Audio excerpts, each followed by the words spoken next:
Our sacred reading today is from Matthew 10, verses 12 to 14. As you enter the house, greet it.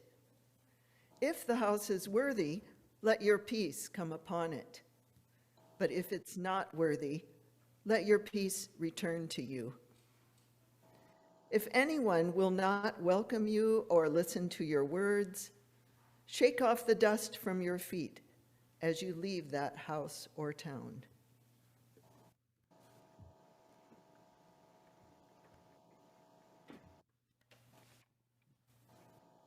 I'm going to jump in with the solo song now because we fell off the Zoom when I was supposed to sing it. And it's very much about hospitality and follows on really well with what we just heard. Thank you, Dolores. This is a song I wrote 25 years ago.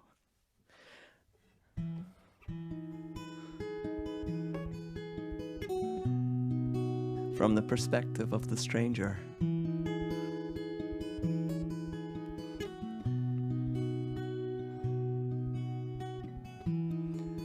I'm a funny kind of guy. I'm a gentle kind of guy. You know life is strange, or maybe I don't see things the same as you. Try not to judge and you might find people have less to hide.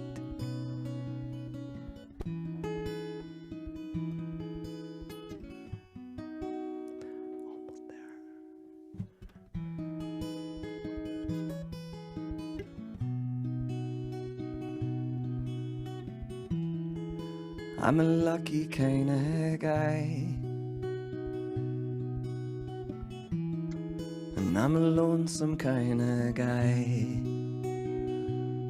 You know life is strange, or maybe I don't see things the same as you. Try not to judge and you might find people have less to hide.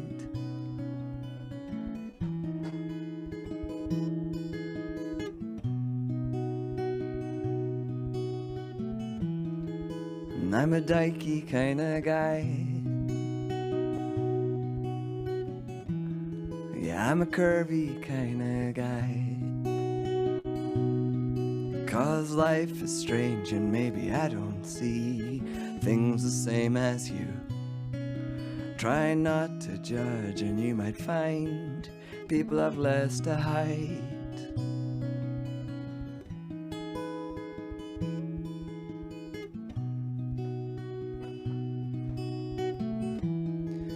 Be true to me. Be true and you might hear me. When I'm changing, when I change my sides. 'Cause I'm a funny kind of guy.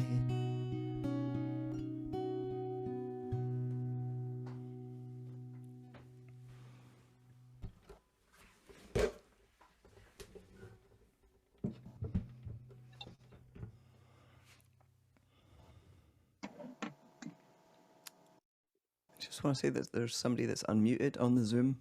I'll leave that to somebody else to manage. I'm going to pick up back at that amazing Bible passage, which is one of my absolute all-time favorites. Hospitality and my experience around that as a transgender person.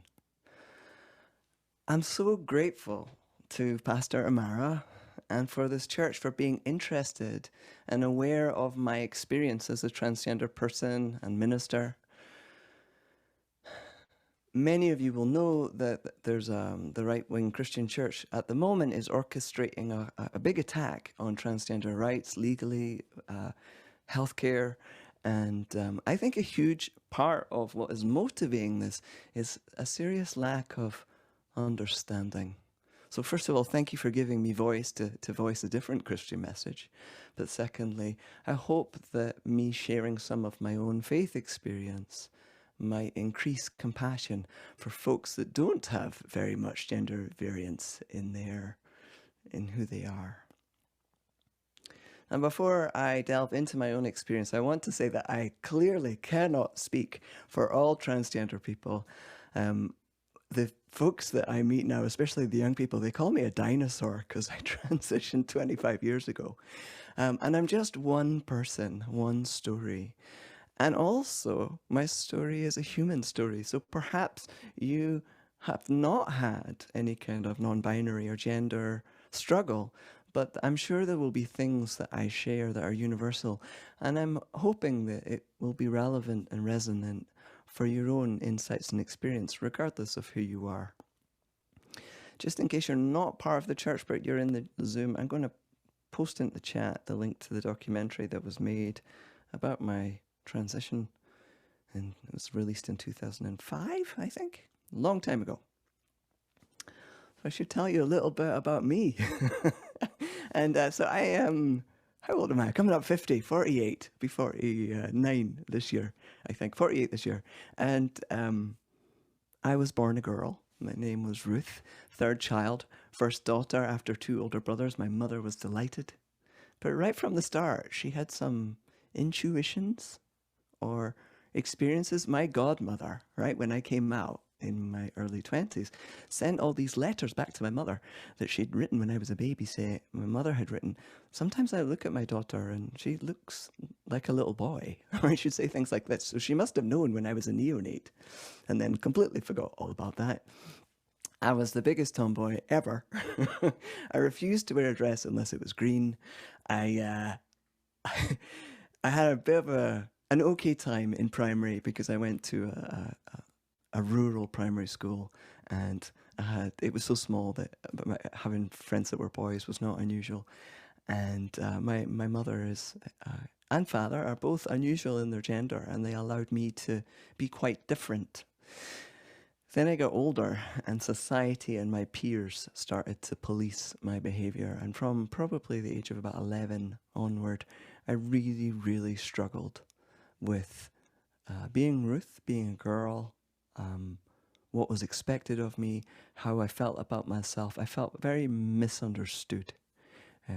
When I was 15, I told my friends that I was bisexual and learned about very butch lesbians, these very masculine lesbians. And I was like, oh my God, they're amazing. And learned as much as I could about Radcliffe Hall and that whole beautiful lineage of very masculine women, many of whom did a lot for the feminist movement. But the piece of that I couldn't reconcile very easily was I didn't feel very comfortable with my lack of femininity. And eventually I came across the idea from Native American culture that there were people who were two-spirit, that had male and female spirit. And this fascinated me. And I learned about over in Canada and America, there's transgender people. And I was like, oh, because I knew about transsexuals. They were pretty demonized in the newspapers. But I knew that there were some people that changed their physical body. I just didn't realize I was one of them, because inside me, there was a strength of masculine and feminine. I was a non-binary person. Just happened to be more male than female. This is a whistle-stop tour of a whole life, so I'm not doing it justice. You'll really need to watch my documentary if you want to get some of the pieces. But where I want to get to is the spiritual learning along the journey. When I was about 20, 21, I started to live as Simon Ruth and to be more masculine, and it was extremely difficult. I pretty much got made homeless. One time I got fired, I got attacked in the street. I found life very difficult. I received a lot of hostility. And into that mix, the loving kindness that was shown to me was very, very important. Before I transitioned, I wasn't really able to take up much space. I was so awkward in myself, and so much energy was spent to navigating how to be in public. I never felt safe or welcomed in public places. I only felt comfortable if people already knew me. I wasn't so able to show up for either myself or others. And now I live with so much gratitude that I was born in this time, that I have testosterone that is given to me, that I can look like this. I am so much more comfortable in the world. And inside, I still feel non-binary, but my life is much easier as Simon, and I'm so grateful that I've had that blessing to be able to choose this. Inside, I think the truth is that my emotional intelligence and heart is both Ruth and Simon. I was Ruth for, like 23 years, and I've been Simon for like 26. Outside, though, we operate in a mostly cisgender. That means people that were born with one gender that's in alignment with their physical body, and they're comfortable with that. In the outside world, there's still a lot of structuralization around two camps of male and female. There's many boxes we choose, but I'm just talking about genders today. So, what are some of the spiritual goodies that this unusual path that my soul gave me has offered when it comes to spiritual insight? Well, first of all, this is the biggest one. I wrote this in the description. A God that doesn't include all is just too small to believe in. A God that doesn't include all is too small to believe in. One of the ways I learned about God was by rejecting the false God. I just knew in my heart that God is not an angry parent that sends people to hell for being bad. True, we humans can create hell on earth, to one another or to ourselves. But this conditional loving God is just untrue. And it points to its opposite, that love and life, like the rainforest, is diversity, includes it all. And thank God. The people who Bible bashed me growing up, yes, I got Bible bashed a lot. People said I was too nice to go to hell. I was an easy target. I was clearly had gender issues. I was clearly queer. I got Bible bashed a lot. What a bad use of a Bible, by the way, to bash other people. Anyway, so the people who Bible bashed me didn't make me straight. In fact, they just made God more gay, diverse, inclusive, and fabulous. As a queer person, I know deep in my bones that the judgy, angry, parental, righteous God is just not good enough, not diverse enough, not mature enough, or praiseworthy. In fact, it's ugly. So let's ask ourselves, is our God beautiful, compassionate, inclusive, playful, expansive, changing, and ever transitioning?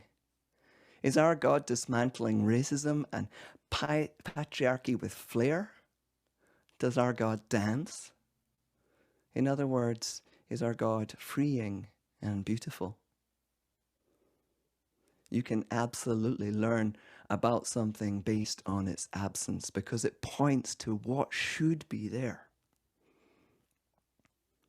The second thing I'd like to share with you about my transgender experience and how it really brought God to me was hospitality, that passage. How incredibly important it is. The passage names hospitality to be a prerequisite for heaven on earth. We all know about hospitality and its incredible gift because we've all experienced incidences of being unwelcome. And for me growing up, it was a culture of unwelcome, a pervasive and abundant anti-queer stance. As a young adult, I was literally the last person anybody would sit next to on the bus. Now I'm the first. I went from being the unsafe person to the safe person. I always remember to look for the person who is ignored, ostracized, and unsafe on the bus or the train or the ferry. And that survival-fueled hypervigilance will probably be in my nervous system until I move on from this human suit. You know, if aggressive macho behavior appears anywhere near me, my body knows it before it hits my ears.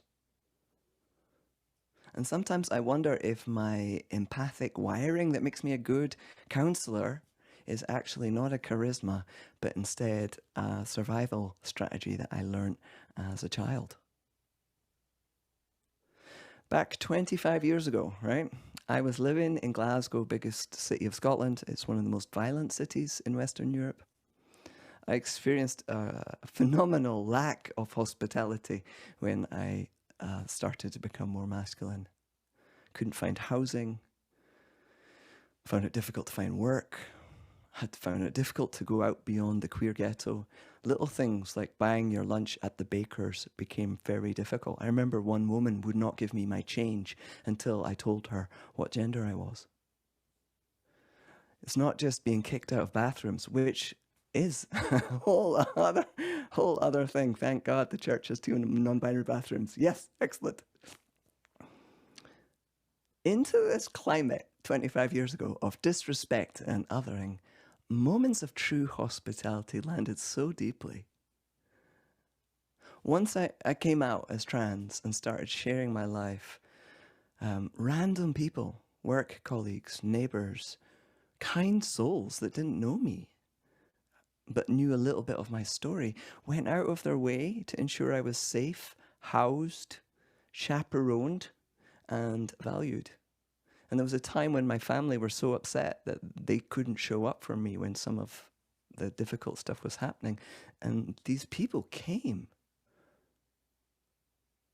Receiving hospitality in this context changed how I felt about myself, changed my assumptions about everyday, normal, amazing people. I found out that there are so many more people who are extremely kind and compassionate for no reason whatsoever than bigots.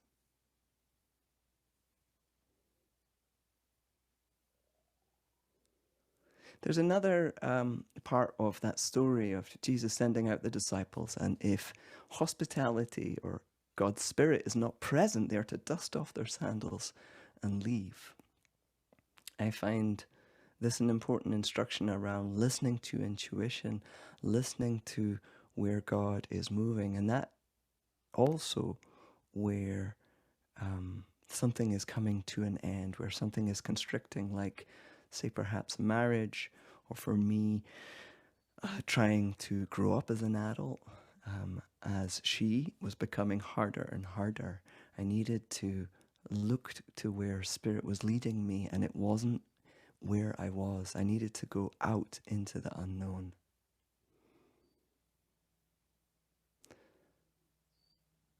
The third piece that being trans really helped bring me was the importance of honoring the wisdom of the soul. I think probably this will be the last thing I have time to talk about today, but we will have a Q&R short in a few weeks where you can ask me lots of questions. Back 25 years ago, nobody knew what I was doing in exploring my masculinity and changing genders. Few people could advise me. Nobody could tell me it was going to get better. And there were no role models. So my guidance really came from my soul. You could say that it came from therapy or self-exploration, but really all those activities were just making space for the soul to express itself. Now, in this culture and time, we tend to think of ourselves as our ego, our persona, and not as our immortal soul. Our soul, with its heart-infused wisdom, is not limited by time and place. We're taught that the soul is eternal. And I believe that our soul is the part of us that can tap into the collective conscious of humanity, or even beyond. There's a lovely Taizé chant. It goes like this. My soul is at rest in God alone. My salvation comes from God. My soul is at rest in God alone. My salvation comes from God. Nowhere is this chant more true for me than when I am witnessing nature. The moonlight fleetingly held on the ocean. The enormous oak tree harboring so much life that I'm standing underneath. This is where my soul rests in the universe. You know, Rumi says the universe is not outside of you. I'll get to him again later in a minute. I believe that the soul and its deep peace, that's why I described the moonlight on the ocean or the oak tree, the deep peace that accompanies our soul in moments like that. It's the soul that can guide us towards God's purpose in our life. I do think that we have a soul compass. And some professions or people tap into that more than others. Perhaps artists or people who work with people like teachers or therapists, maybe they tap into the soul more. But for most of us, we stumble upon the soul's wisdom when we are stuck and in dire straits, when we're not able to see the outcome. For example, should we get divorced? Should I leave this job? Should I adopt this child?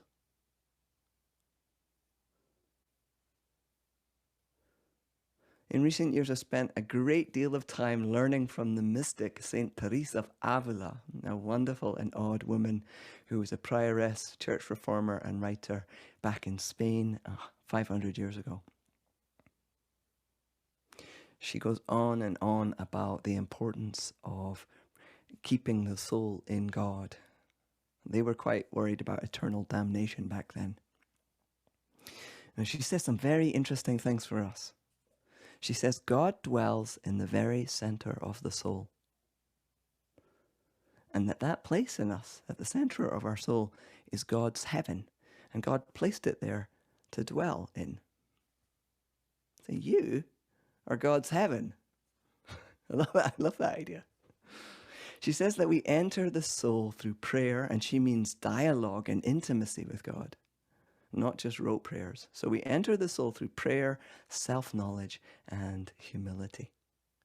And she says that most of us don't ever enter into the mansion of the soul. We get so caught up in the external everyday. Thus, most of us do not enter into a true relationship with God and are not able to reflect divine light. So maybe in some ways I should be grateful that I had no role models and had to look within to find out how to be in the world. Here's a quote from the New King James Bible. I don't normally quote the King James, but when I went hunting for it, that's what it was.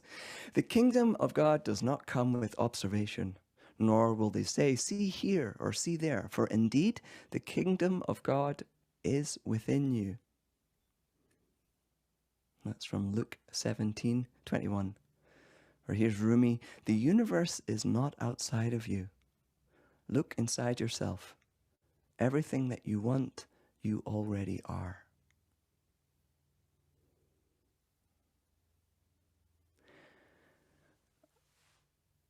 In my own need to reconcile where my dissonance and dysmorphia was coming from, I needed to go deep within to find both guidance and sanctuary. And when I went within, I was quite astonished to find guidance and knowing in the form of a feeling like a deep peace or arrival. My soul spoke to me through imagery, symbols, and it was accompanied by a feeling or acceptance. It wasn't just ideas that jumped through my thoughts. This is very difficult for me to describe, so perhaps I should give you an example.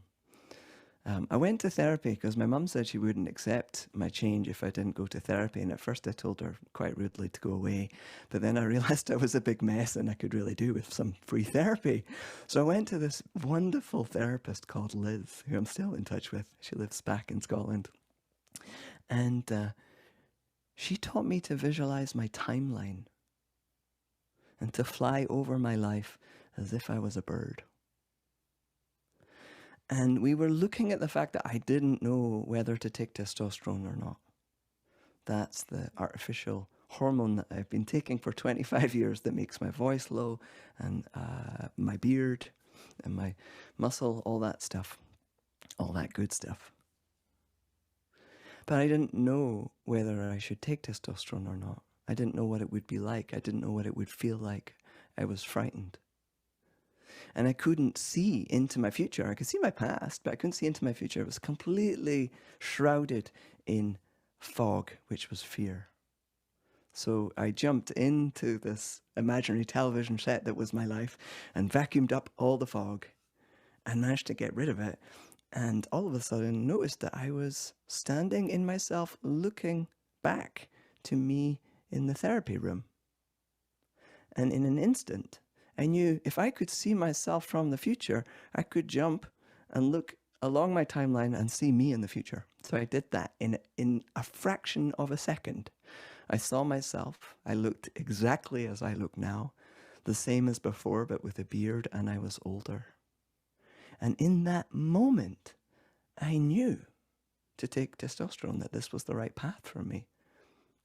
It wasn't a logical thing. It was a soul knowing, and I honored it.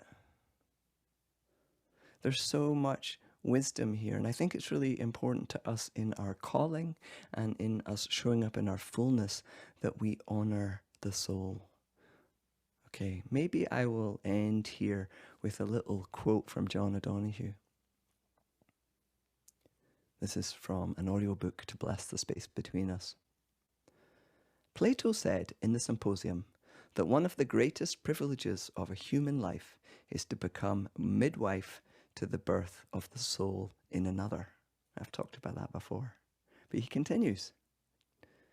When your soul awakens, you begin to truly inherit your life.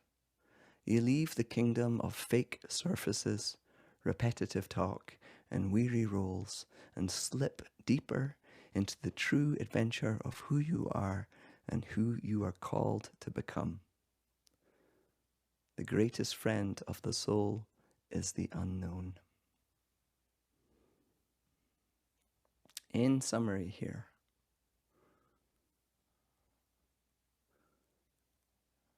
Richard Rohr has a great amount to say about this that I don't have time to get to, so I'll just dump it in the chat about overcoming righteous thinking. Maybe if you invite me back, I will talk about part 2 of aligning with love instead of our ideas about love. That's for another day.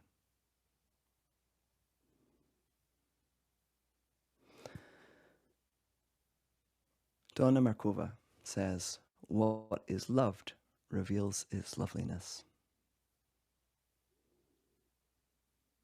And that is part of why this work of improving hospitality and welcome brings life, brings fullness, and is essential. So thank you for listening to what I have to say.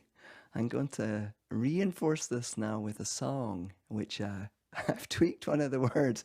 You're going to see a word in red that I've added just to playfully bring the non-binary in. This is written by a friend of mine, well, acquaintance of mine, Bernadette Farrell. And I think that she wouldn't mind me queering her words a little bit.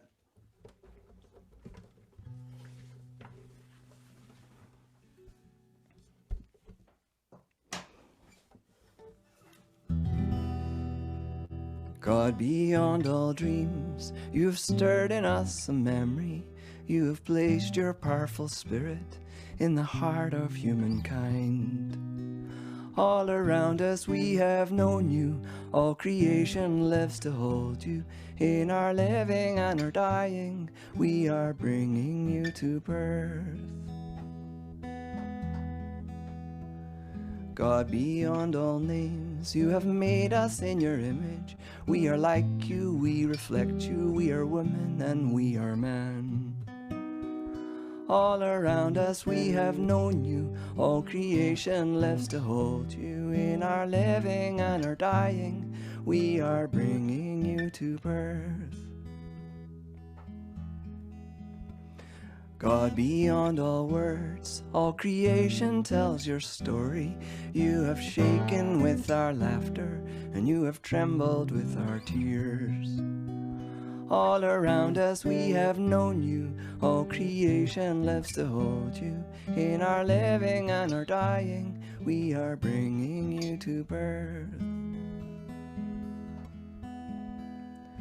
God, beyond all time, you are laboring within us.